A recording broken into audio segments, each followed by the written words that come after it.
Welcome to Booze on the Rocks. My name is David Edwards and it's great to have you here today. We're going to make a Black Manhattan.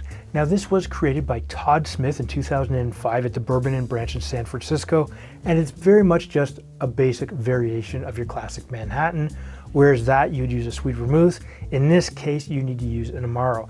Now this was originally created with Averna Amaro, which I cannot get.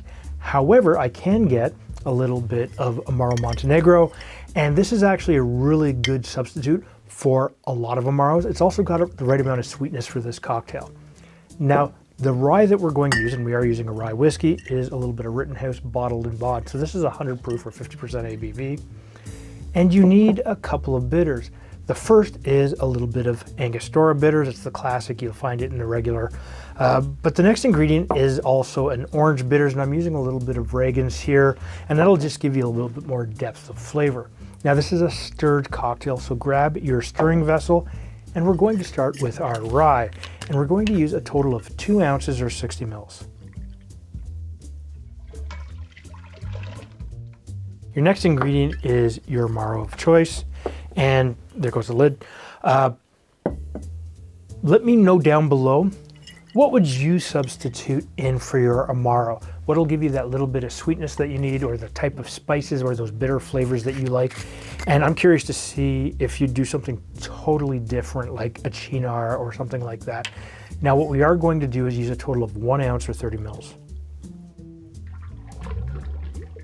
And if you're wondering why this is not a really dark color, it's because the Amaro Montenegro is not a dark Amaro, comparatively speaking to the Averna or an Amaro Luciano. Those are much darker in color. Now we're going to move next to your bitters, and we're going to start with our Angostura, and we're going to use a total of 1 dash. Your next ingredient, of course, is your orange bitters, and as I said, I'm using a little bit of Reagan's, and you're going to use the same amount of 1 dash. Your next step now is to add a little bit of ice to this. Now we're going to fill the glass 3/4 of the way with ice. Apparently I'm right at the edge of my list here. And what we'll do is we will stir this for a good 20 to 30 seconds. What you want to do is you just really want to chill this down and get it to the right dilution. So simple, easy, get it exactly where you want to, and test it frequently just to make sure it's in the right spot. Oh yeah, absolutely perfect.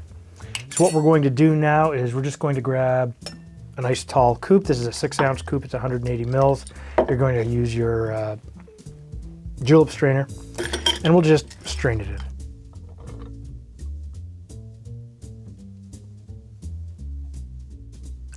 All right, this is absolutely gorgeous. Grab yourself a couple of cocktail cherries, just kind of throw them in there.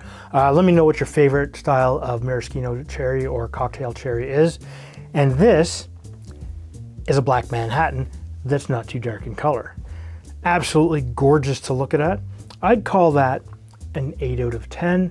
Absolutely beautiful. You get the beautiful amber whiskey color, and of course you got the 2 beautiful cherries on top just to offset it and add a little bit of sweetness to the actual drink itself. Better yet, throw that in there. That's good. It is really good. The whiskey is there, that rye. It's not overpowering, right? It's strong, it's sweetened with some depths of flavor from the Amaro Montenegro.